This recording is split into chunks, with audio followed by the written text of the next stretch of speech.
That was, oh gosh.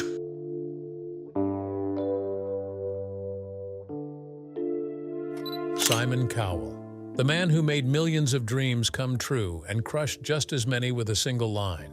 For years, he was one of the most powerful faces on television, shaping music, launching stars, and building an empire. But behind the tough judge image was someone facing battles of his own.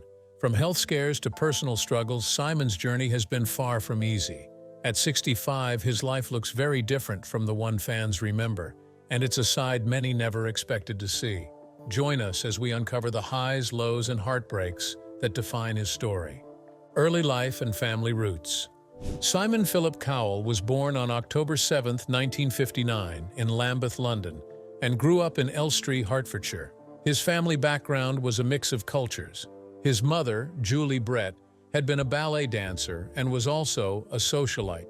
His father, Eric Cowell, worked as an estate agent, property developer, and a music industry executive. His father's side came from a mostly Jewish family with roots in Poland, but Simon's father didn't speak much about this background. His mother came from a Christian family.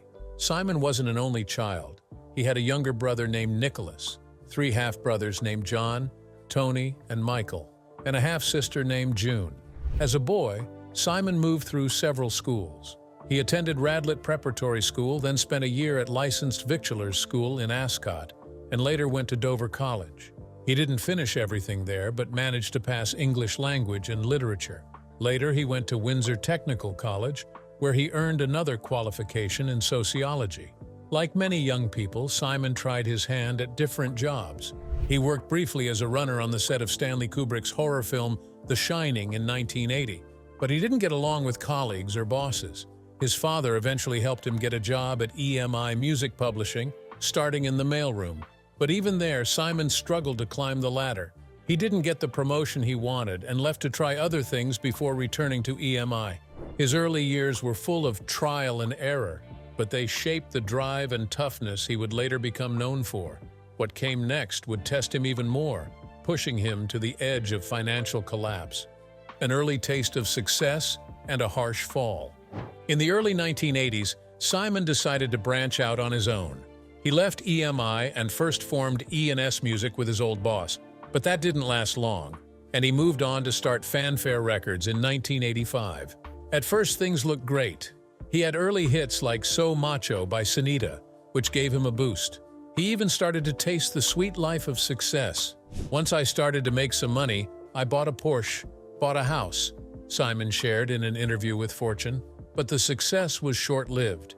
By the end of the decade, the company was in serious trouble. Pete Waterman, a major figure in the music business, put a freeze on Fanfare's assets and even took Simon's Porsche as payment for debts. By the time Simon was 28, he was broke. He had to give up his lifestyle and move back in with his parents. It was a painful lesson in how quickly things can change. He later admitted, "I wanted everything to happen overnight." The crash forced him to slow down and rethink his approach. Soon after, Simon found a new path. He joined BMG Records as an 8A NDR consultant and set up S Records under BMG. This time, he made careful moves. He worked on novelty acts like Zig and Zag, Power Rangers, and even the World Wrestling Federation. Then came one of his cleverest ideas. Simon persuaded actors Robson Green and Jerome Flynn from the TV show Soldier Soldier to record Unchained Melody, which they had sung on the show. That decision paid off in a big way. The single topped the UK charts for 7 weeks in 1995 and became the best-selling single of the year. Their next release was also a huge hit, and their album sold millions. Simon later admitted that Robson and Jerome made me my first million. From near bankruptcy to millionaire, his career was back on track, but bigger things were still waiting. Global fame and influence. By the late 1990s and early 2000s, Simon was no longer just a music executive. He was becoming a global face of entertainment. His work in the 1980s and 1990s with groups like Five, Westlife, and even novelty acts like the Teletubbies had already brought him success. But television was the real game changer. In 2001, Simon stepped into the spotlight as a judge on Pop Idol in the UK. The show was a huge hit, and Simon's sharp comments stood out immediately. With its success, he and producer Simon Fuller pitched the format to the US, where it became American Idol. The rest is history.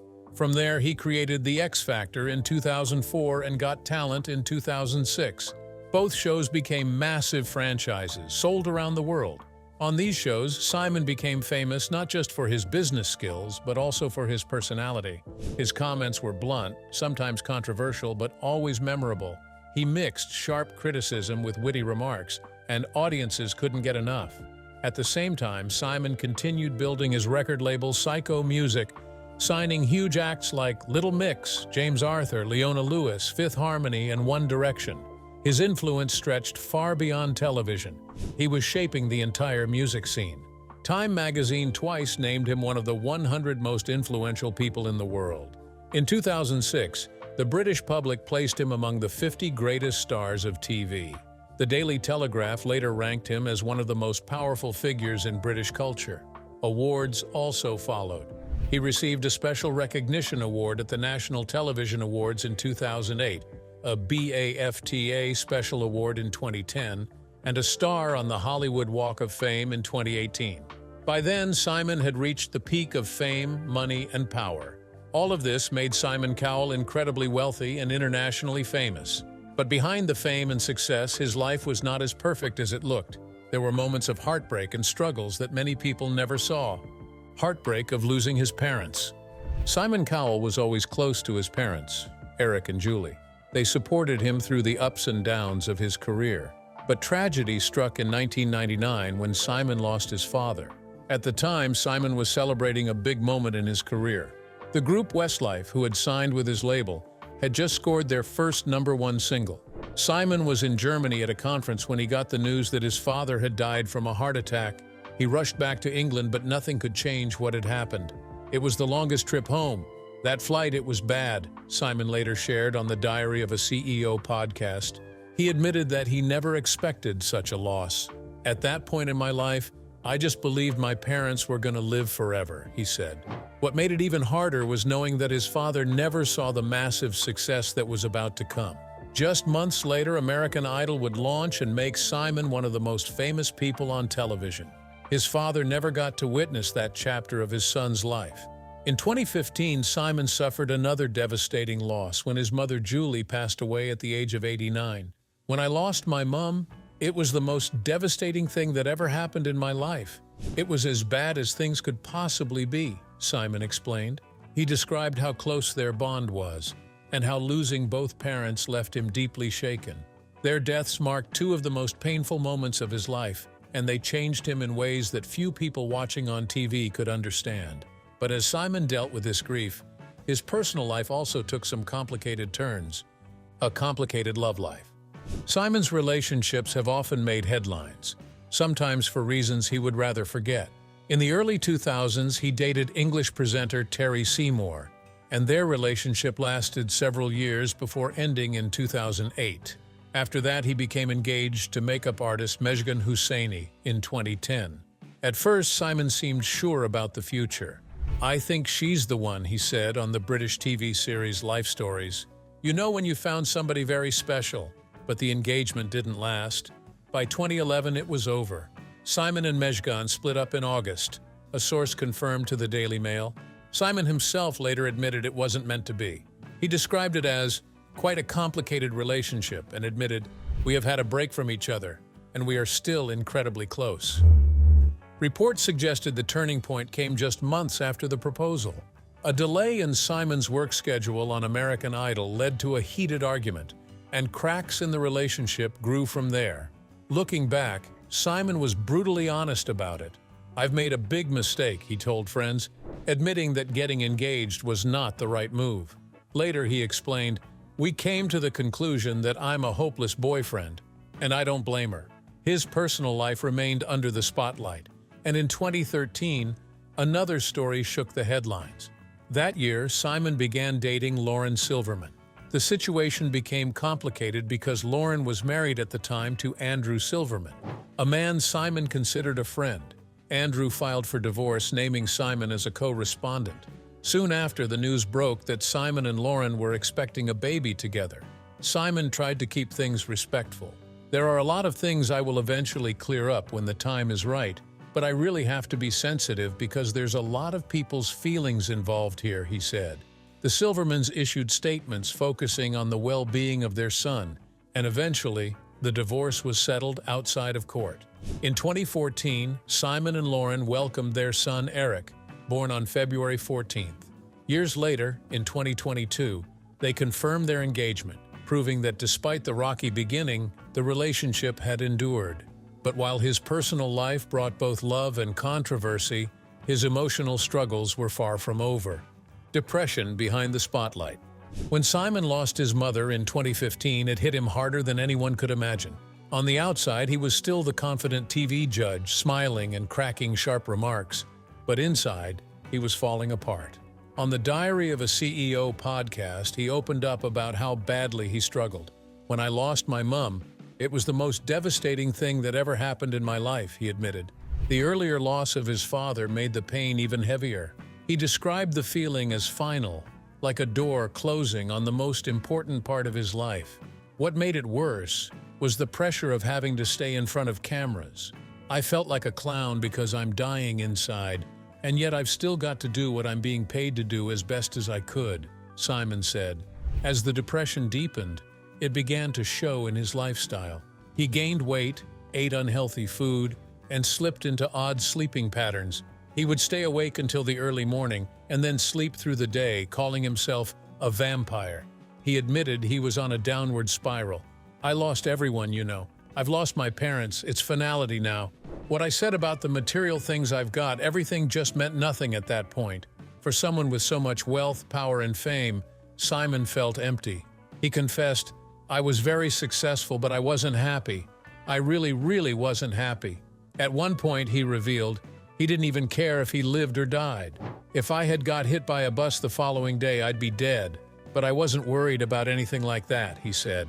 It was a dark chapter that few knew about, hidden behind the glare of the spotlight. But out of this darkness, a new light began to appear.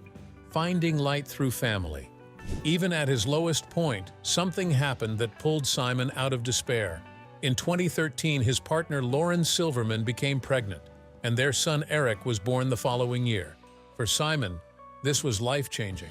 "It changed everything in my life. It made me happy again," he said with pride. He admitted that without his son, he wasn't sure where his life would have gone. "Without question, his son Eric saved me," Simon shared. At a time when nothing else mattered, becoming a father gave him a new reason to live.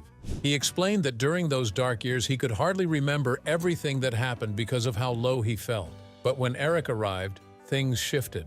The love and responsibility of fatherhood brought Simon back from the edge. "It was almost like because of the loss I'd had, I've got to find something else to fill it," he said. Instead of fame or fortune, what filled that emptiness was his son. Even as he continued working long hours and appearing on shows, Simon knew his real joy came from being a father. For someone who had once admitted he was a hopeless boyfriend and made mistakes in love, fatherhood gave him the chance to focus on something pure and meaningful. He often spoke about how his son gave him a second chance at life, one that pulled him out of despair and helped him find happiness again. His career remained strong, but it was family that gave him hope. Yet, as with every chapter in Simon Cowell's story, his journey was still filled with struggles, both seen and unseen, shaping the man we know today. A terrifying burglary. After losing his beloved mother, Simon Cowell had little time to recover before facing another nightmare. His London mansion was targeted by a burglar, shaking his sense of safety. The thief managed to steal cash and jewelry from a safe, and reports claim the haul was worth more than $600,000. A neighborhood guard saw the intruder leaving and recovered a bag of stolen items, but the experience left Simon shaken. To make matters worse, his own security guard was on the toilet at the time of the robbery, a mistake Simon could not ignore. The most surprising detail, Simon later admitted, was how quiet his dogs had been. His 3 Yorkshire Terriers, Freddie, Squidly, and Diddley, normally barked at the smallest noise. Yet during the break-in, they stayed silent.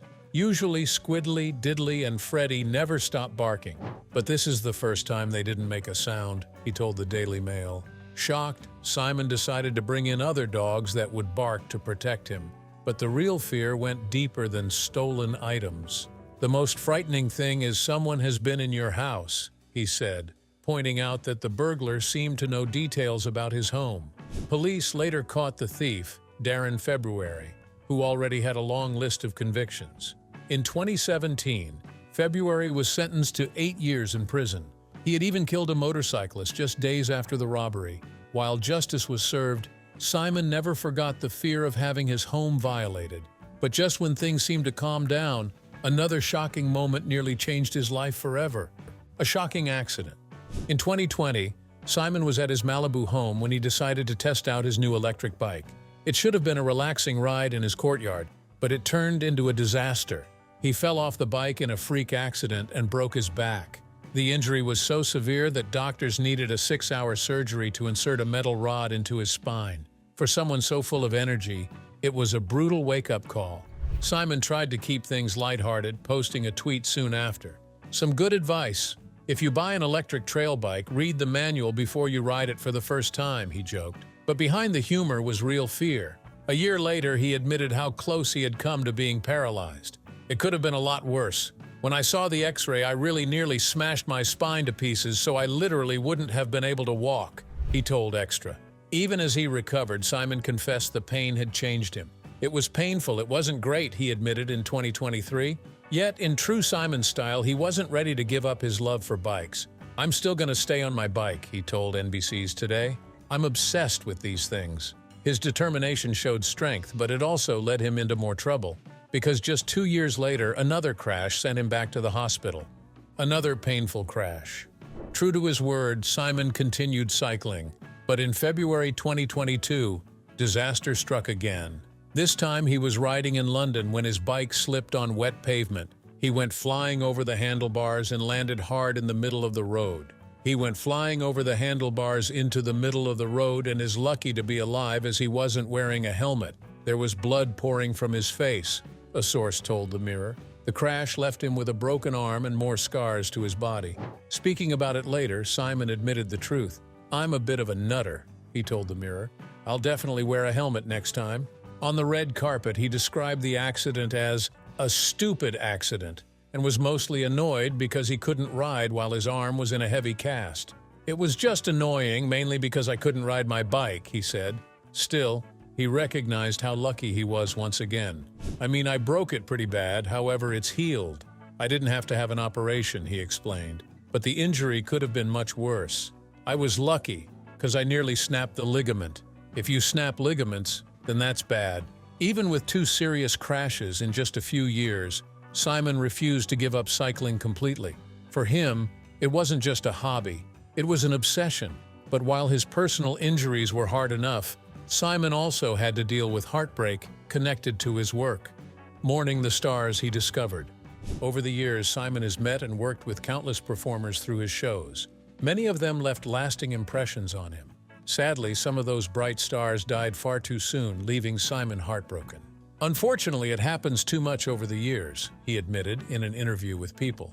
"Every time it happens, because you've gotten to know them, it's horrible." In 2022, Simon faced the devastating news that 2 America's Got Talent favorites had died. Singer Nolan Neal, who had long struggled with substance abuse, passed away that year. Even more painful was the death of Jane Marchevsky, known as Nightbird. She captured the world's attention with her moving voice and unforgettable story. Simon had been so touched by her audition that he gave her his golden buzzer. After her death from cancer in February 2022, Simon spoke with deep sadness. "There was something really special about Jane. I adored her," he said. Just the year before, he had also mourned the loss of Carlos Marin, a member of the classical crossover group Il Divo, a band Simon had helped launch. In a heartfelt Facebook post, he wrote, "I am finding this so difficult to put into words how I feel right now. I am devastated Carlos Marin has passed away." For Simon, each loss was personal. These weren't just contestants or acts on his shows, they were people he had come to care for. Speaking of which, after his mother's death in 2015, Simon Cowell fell into one of the darkest times of his life. He admitted that grief left him hopeless. "I was on a downward spiral at that point," he shared on the Diary of a CEO podcast in 2024. At first, Simon thought work would heal him. He became a workaholic, throwing himself into project after project. But success didn't bring peace. "I was very successful, but I wasn't happy. I really, really wasn't happy," he recalled. His career was at its peak, but he felt empty. What saved him was fatherhood. Saved by fatherhood. Eric, his son with Lauren Silverman, had been born in February 2014.